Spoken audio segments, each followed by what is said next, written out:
Assalamualaikum warahmatullahi wabarakatuh. Selamat sore pemirsa sekalian yang berbahagia. Selamat datang di channel Agus Susanto, channelnya Dokter Sawit. Pada kesempatan kali ini, kami masih setia untuk menjawab pertanyaan-pertanyaan dari Bapak Ibu sekalian.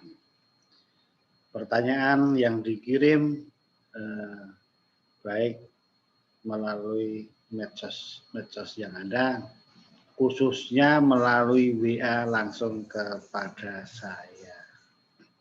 Kali ini pertanyaannya cukup singkat, tetapi mengirim 2 foto dan 1 video. Oleh karena itu yang kita gunakan background-nya ini adalah salah satu fotonya saja. Kalau fotonya hampir sama. Kemudian videonya menyorot bagian yang bergejala ini dan bagian atasnya. Sehingga dapat dipastikan bahwa kebun Pak Mansur ini, ini terkena penyakit Ganoderma. Nah, jadi nampaknya kebunnya sudah tua ini. Maksudnya nggak tahu nih generasi keberapa, tetapi sekelilingnya juga sudah banyak yang mati akibat serangan jamur Ganoderma. Jadi ini pertanyaan dari Pak Mansur itu singkat, ngirim video dan foto ini solusinya gan, kan gitu, bukan juragan ini apa? Dokter Sawit, kayak gitu. Ya, sebelum kita menjawab solusinya, tentunya kita harus tahu dasar-dasarnya. Berdasarkan gejalanya ini itu adalah penyakit busuk pangkal batang. Ini kan nampak di belakang saya ini sudah busuk pangkal batangnya sehingga menjadi growong. Nah, growong itu berlubang karena busuk dimakan oleh di Ganoderma tadi. Yang Ganoderma itu adalah termasuk golongan jamur atau orang lain menyebutnya juga bisa cendawan, sama itu, jamur, cendawan. Nah, dan akibatnya apa? Growong ini tadi meskipun tidak semuanya bagian, sehingga di atas masih hidup tetapi sudah menderita. Daunnya sudah cengkleh, menggantung, udah kuning, pelepahnya memendek dan tidak ada buahnya, dan lama-lama nekrosis kering. Dan akhirnya tidak ada buahnya itu tadi. Nah, ini efeknya itu Ganoderma itu lewat 2 cara. Nah, cara yang pertama adalah mematikan tanaman. Nah, ya pasti rugi kalau tanamannya mati, tidak bisa berbuah lagi. Dan ini dilihat dari kebunnya Pak Mansur ini juga sudah banyak. Ini harus dihitung ini yang mati berapa persen sudah. Sudah mulai banyak yang kosong-kosong membentuk hiaten atau ompong-ompong itu tadi. Sayang sekali. Gitu. Padahal kontribusi satu tanaman kalau bagus bisa setahun 150 sampai 200 kilo. Nah, kan gitu. Itulah dari gejalanya ini sudah nampak dan bagaimana mengatasinya tentunya. Jadi Ganoderma ini penyakit itu kan termasuk yang patogen tular tanah, soil-borne pathogen, sehingga penyakit ini sulit dikendalikan apabila sudah terinfeksi, sudah masuk, nah sulit dikendalikan. Fungisida tak ada yang sanggup lagi, karena itu bisa di dalam tanah gitu. Jadi pengendaliannya bagaimana, solusinya apa yang terjadi dalam waktu singkat dan jangka panjangnya.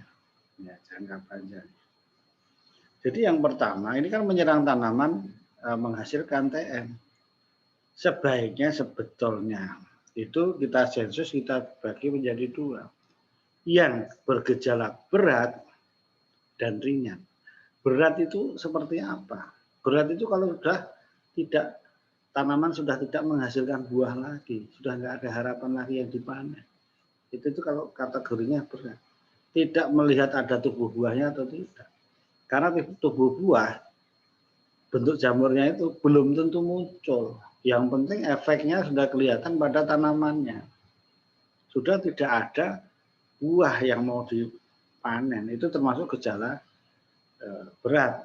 Nah, kalau ringan itu meskipun ini tumbuh belum busuk tubuh buahnya ya, tapi buahnya masih ada, masih bisa diselamatkan, itu kita sebut gejalanya ringan.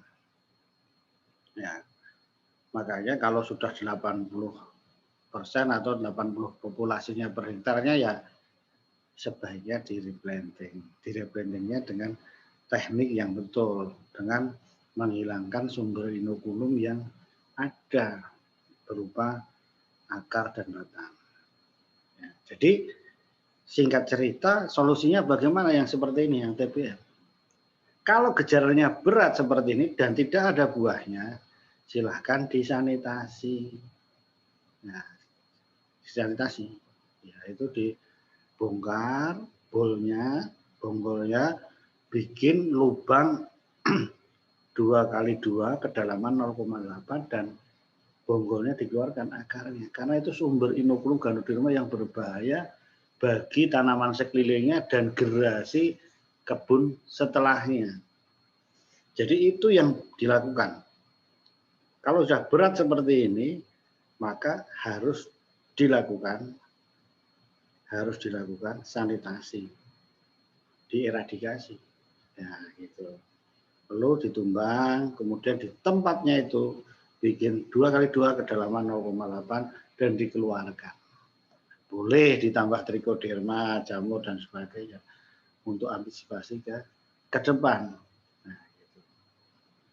Jadi kalau yang terserang ringan tadi ya bisa dibumbun untuk mempertahankan supaya ini tidak tumbang. Bisa kita manfaatkan lagi.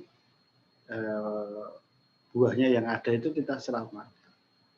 Meskipun kerugiannya, penelitian selama ini, kerugiannya yang menurunkan tanaman yang terinfeksi itu berkurang jadi 40%. Harusnya 10 kilo jadi 6 kilo lah contohnya. Jadi tanaman yang terinfeksi itu produktivitasnya turun 40%. Nah, solusinya itu ya. Serangan berat, gejala berat, buahnya tidak ada, sanitasi, lubang sanitasi 2x2, 0,8 bersihkan. Ya. Pak, kami petani nggak punya alat berat, ya mumpung masih sedikit manual, nggak apa-apa manual, tapi itu jangka panjang sangat baik. Kemudian kalau masih ringan dibumbun supaya bertahan lama, ditambah trichoderma silahkan, kan gitu.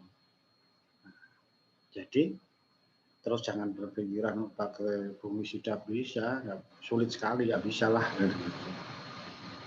Itu yang mudah-mudahan bisa menjawab pertanyaan Pak Mansur.